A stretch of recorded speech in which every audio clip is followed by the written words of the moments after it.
Hello! Good morning po sa inyong lahat! Today po is anniversary namin mag-asawa. Hindi pa ako binabati ng asawa ko. Hindi, kanina pang madaling araw. Joke lang natin.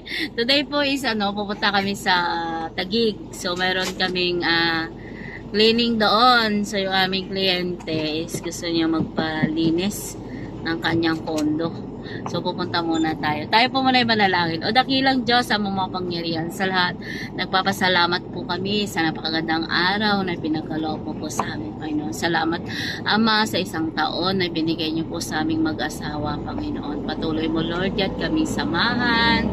Pagbuklurin mo po kami, Panginoon, ng iyong pagmamahal, Panginoon. Lagi kang pumagitna sa aming pagsasama, Panginoon. Busugin mo kami ng iyong pagmamahal, Panginoon. Nawa po, Panginoon God, mas marami pa po kaming ma-celebrate na anniversary aming mag-asawa, Panginoon. Lord, patuloy mo kami samahan sa lahat ng aming gagawin, Panginoon. Maging sa aming mga desisyon, sa aming buhay. Ikaw po ang siyang magbigay ng wisdom, ng knowledge po sa aming mag-asawa, Panginoon. Salamat, Ama, sa bawat blessing na binibigay niyo po sa aming mag-asawa, Panginoon. Maging sa aming buong pamilya, Panginoon. Tunay nga po, Lord God, na ikaw ay nandyan, na handang tumulong, handang mag-provide ng lahat ng aming mga pangangailangan, Panginoon. Salamat, Panginoon God. Punuin mo po, Panginoon, ng pagmamahal, Panginoon, ang aming tahanan, Panginoon. Sa'yo namin, Lord God, itinatasan lahat at we declare, God, na marami ka pa pong customer na ibibigay sa amin. Jesus name we pray. Amen. Salamat po, Panginoon. Thank you, Lord. Yung mga customer namin sa tindahan, nagre-reklamo na. Lagi daw kami sarado. Diyos ko, Lord. Sabi ko, schedule ng anak ko is 9 to 12. Sa hapon lang siya nakakapag-open. Kaya guys, hindi namin alam kung ano yung aming gagawin sa pero hopefully talagang pag nalalaman naman ng aming mga customer yung open ng tindahan namin. So mahirap talaga, unpredictable talaga yung schedule namin. Kaya nasa-sacrifice talaga yung isa. Hindi talaga pwedeng sabay-sabay talaga. Kaya tulad ngayon, ilalang customer namin lagi kayo sarado. Hindi talaga talagang 9, ang anak ko minsan siguro hindi na nagbubukas ng tindahan sa pag-umuwi. Hindi namin alam. Hindi ko kasi nasisilip sa CCTV. Kaya Nasisilip ka para nakikita. dapat pala nasisilip. Nasa sobrang busy kasi namin. Tapos data lang kasi yung gamit namin. Hindi namin masilip yung monitor sa CCTV. Kaya kagabi anong oras na kami dumating? Siguro dumating kami is 8:30 mahal o 9. Nagasikaso pa kami ng mga pizza. Siyempre 10 na tayo dumating. Tapos nilagay pa namin sa freezer yun kasi 3 days na maiwan mo yun sa labas. Magkakaroon na siya ng molds dahil nga walang preservative yung ating pizza. Kaya anong oras na ako natulog? 12:00. Mabuti na lang mayroon kaming mga kahoy-kahoy na maninipis para pang divider para hindi siya mapipi. Grabe talaga, antok na talaga ako kagabi. Parang gumagano na yung mata ko. Kaya lang syempre hindi naman pwede pabayaan yung mga stocks kasi masisira yun. Kaya yan guys. Yung mata ko puktong-pukto na saka pupuyat ko siguro. Tapos busy pa kami sa work namin. So talagang hindi pwedeng tutukan yung tindahan. Kaya mabuti na lang may mga customer kami na naging loyal, na naghihintay talaga kung kailan kami mag-open. Kaya lang talagang syempre hindi naman lahat ng customer yung mag-iintay. Kaya napapahay na lang ako kasi wala kami choice. Yung anak ko kasi siguro busy rin sa school niya. Yan, marami siguro siyang mga ginagawa. Kaya minsan tinatamad siyang mag-open. Pero kapag bukas yung gate namin, ibig sabihin may tao sa loob. Yan, dapat pala mahal na bibilan na natin ng battery yung doorbell. Wala, bumili na lang ng bagong doorbell. Ha? Ah, sino ba yung doorbell mo? Ay, hindi na hindi na ako sana nakapapatong yung doorbell. At saka Nawala masama na kasi- din yung ano, masama Nawala na din kasi isa. yung battery ng Masama doorbell na rin na. yung pindutan sa loob, yung loob ng pindutan. Kasi puro nakakalawang. Kasi mahirap pag wala tayong doorbell. Ito nang nababasa yung sa labas. Dapat kayo yung doorbell hindi nababasa, no? Napapasok ng tubig doon yung loob. Kaya 1,000 diesel. Nagpagas kami. Punta kami sa Taguig kasi meron kaming cleaning doon. So, regular client namin. Ubos na naman. Ang kaya pa. See you later, guys. Mag-cleaning muna kami ngayon. Hello guys, kain daw tayo. Yan, so bumili na lang kami ng pagkain. Merong cookies. Tupperware lang yung binaon na. So meron siyang pakbit. Yan, tsaka itlog. Pray muna tayo. Dakilag Diyos sa mga kapangyarihan. Salamat, maraming salamat sa pagkain niyo nasa harapan. Tapos kasabit doon ako ng sulit nilakasin namin. Salamat sa iyong mga pagpapalo sa bawat pilas. Jesus na may Amen. So yung kutsara. Kutsara lang ang baon namin. Tsaka tupperware. Ako, pinili na asawa ko, bawal ko sa'yo eh. Bupis. Thank you, Lord. Bawal naman to sa'yo eh. Yeah, yan yung buntot. Buntot ng ano, mamaya, sakit na naman yung tuhod mo.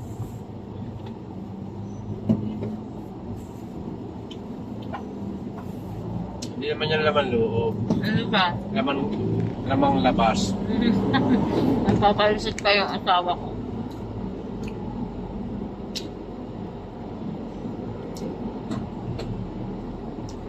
Kahapon sobrang saya doon sa probinsya na. Nakita ko yung saya ng nanay ko nung birthday niya. Tuwan-tuwa siya sa maliit na bagay. Nakakatuwa din mapagmasdan nun. Kita mo yung airport naman doon. Yung magulang mo na napapasaya mo sa maliit na bagay. Bilog, ba't yung bilog siya? Sabi ng ate ko malungkot daw yung nanay ko kahapon. Nagtatanong daw siya kung uuwi daw ako kasi hindi ako nagte-text, hindi ako natawag nung uuwi ako. Sabi niya malungkot na malungkot. Pero yung mga kapatid ko alam na uuwi pala ako kasi nasa comment. Sa comment na sabi ko dadaan ako sa amin. Tanghali na kasi kami pumunta. Siguro mga alas 2 na tayo dumating, no? Nagluto pa kami ng pansit.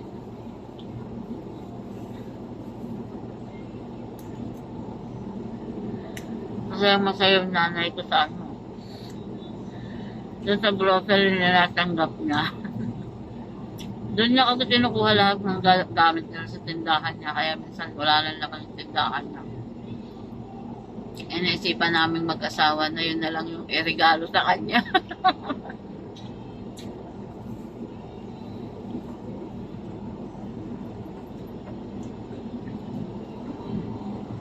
Kaya yun guys, kahit ano, isang araw lang kami doon, eh at least napasaya namin yung mga matatanda kasi kaligayahan ng matatanda yun. Nakapag-birthday nila, may umaalala sa kanilang mga anak, tapos pinupuntahan sila. Yan kasi medyo na-edad-edad na yun. Kaya yun dapat natin gawin sa ating mga magulang. Kung hanggat maaari, mapuntahan sila. Kaya, kasi pag nawala na sila sa buhay natin, hindi na natin sila makakasama. Yung mga sana na gusto natin gawin sa kanila, kapag wala na sila, hindi na nila ma-appreciate. Kaya habang buhay pa sila, kahit mga maliit na bagay, paramdam natin sa kanila kung gaano sila ka-importante, gaano sila natin kamahal. Kasi, matotoo lang, kung wala sila, wala din tayo sa mundo ito. Ano naman yung marating natin sa buhay natin, kung wala sila, hindi natin mararating. Kaya, yan guys. Yan lang yung masasabi ko na maiano ko sa yung asawa ko nagugulo. Parang bata pag hindi na sumuha nagliligalig. Hindi mo ako kaya kaligayahan na ng mga magulang ang madalaw kahit wala ka mang iabot sa kanila. Importante yung presence natin sa kanila na naaalala natin sila. Kaya masaya na rin. Sobrang saya din ang aming puso. Katulad ngayon, anniversary namin. Pero hindi na kami nagsiselebrate. Kasi parang nakapag-celebrate na rin kami kahapon. Ayan. See you later guys. Pakainin ko muna tong asawa ko at nagugutom na daw siya. Ako inapapadaldal na naman tayo. Late na naman kami. Late na naman kami. Hirap talagang bumangon ng maaga. Monday lang talaga kailangan. Hindi na. Hindi kailangan magtrabaho. Hindi magtatrabaho. Pag kami yumaman. Sana bago dumating yung edad na hindi na namin kaya magtrabaho, meron kami na ipot para sa aming future. Sige, see you later guys. Salamat sa inyo panonood. God bless po. Hello guys! Nandito na kami sa Taguig. So, kondo ng aking kliyente. Nalilinisan. Yan. So, ito po yung dalawang kwarto lang siya actually. Ayan, maliliit lang naman. Puro bago pa yung mga gamit nila. Yan. So, ito yung gusto niyang ipa-general cleaning sa amin. Using yung ating rainbow. Ito lang siya, dalawang kwarto. Yan, tapos 3 yung CR. Ito yung dining. Pero dalawang rainbow yung gagamitin namin para malinis namin, para mabilis namin siyang matapos para kapag celebrate pa kami ng ng aming anniversary. Ayan guys, kita mo yung logo ng ng BGC. Nandito ako sa 8th floor, mas mababa. Unlike before, yung aming nilinisan talaga is napaka taas. Yan, so makikita pa rin naman yung golf course dito. Yan, yung ganda ng view. Kahit nasa 8th floor ka lang. Yan, dito kasi sa BGC is matataas yung mga building. Yan. So, yan guys, yung aming nilinisin. Yan, meron siyang mga sofa, carpet, at yun yung lababo. Yan, so ito yung dito sa condo. Yan. So, medyo maliit lang. Sabi, pupunta raw dito si ma'am. Aming client. Lagi yun. Pag may gusto siyang palinisan, kami talaga yung tinatawag niya. Naka-set up na yun sa asawa kong gagamitin. Yung latest model. Ako yung gagamit ng isang unit. Dalawang rainbow kasi guys yung dala namin. Yan. So, ito yung isa. Hindi talaga namin binenta to. Yung aming isang unit.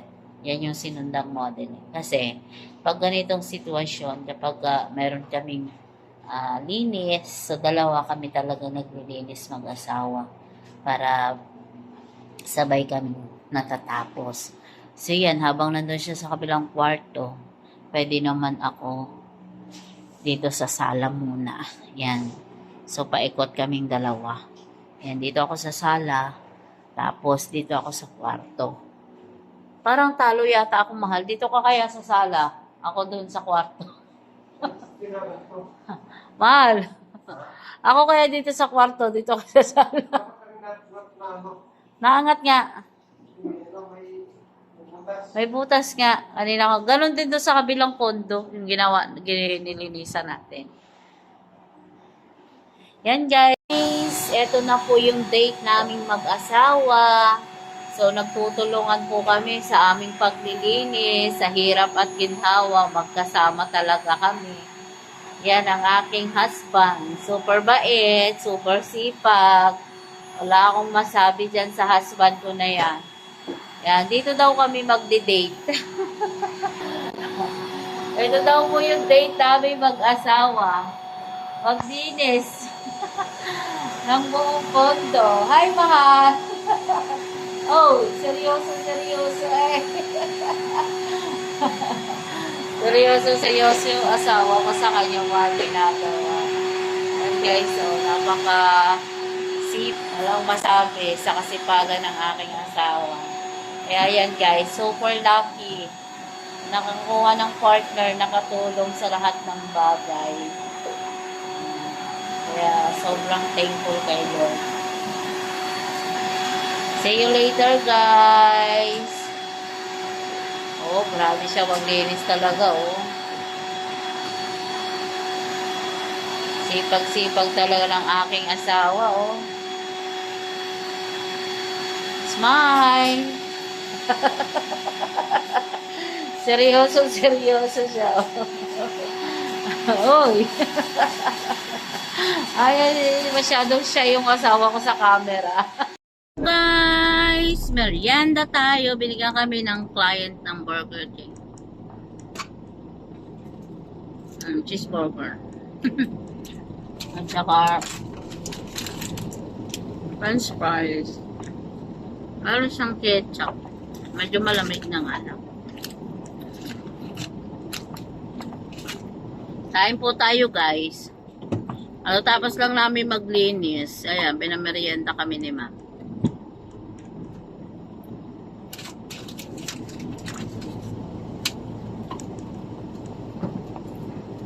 Tama na.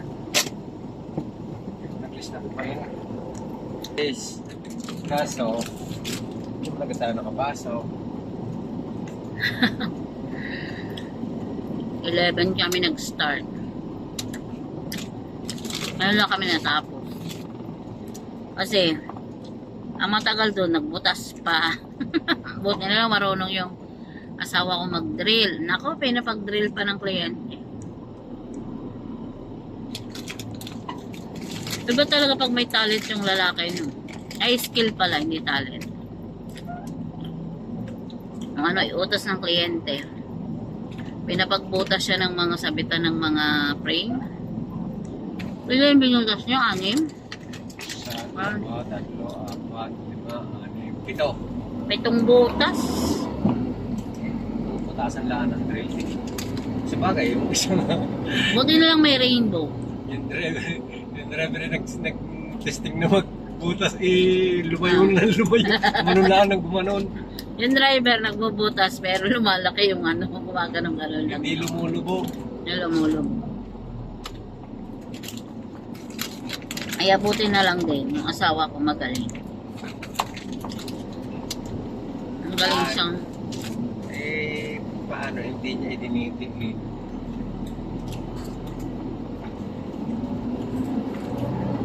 Marunong siyang mag-drill. Marunong siyang mag-welding. Kumbaga, marami siyang skill. Ang bala pa ng drill ay local. Ano? Local. Local. Oh. Local daw yung bala ng drill. Para ba naman nalaman local? Ay, kitang-kita naman na eh. Na mahinang klase. Ay, nakatipid si ma'am. Hindi na siya bumayad na. Napagbubutas. Dala nga yung sticker, hindi baka hindi na siya tumawag ng tubiro. Bakit? Ayaw nga.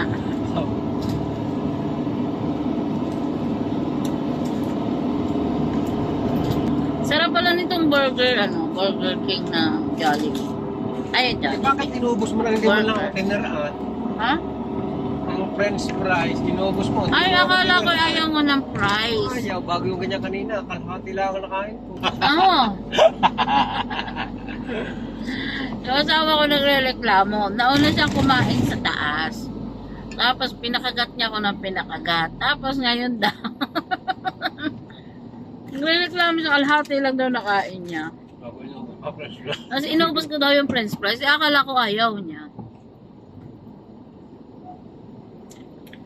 Alam naman niya, paborito ko ang french fries. Ayaw dun sa barangay magreklamo. Oy. Oy. Sa barangay ka ba magre-reklamo? Sabihin kita kay Kapitan. Sasabihin daw niya ako kay Kapitan. Masarap yung ketchup nila. Ano ba yung burger? Ay, Burger King pala yan. Burger King pala yan. Ano ba yung ketchup nila?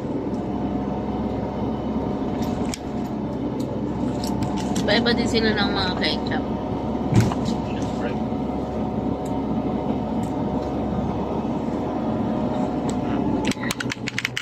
Uwi na daw kami ng bahay. Akala ko magdi-date pa kami. Pagod na. Pagod na daw siya, guys. Sa bahay na lang daw kami mag-celebrate ng anniversary.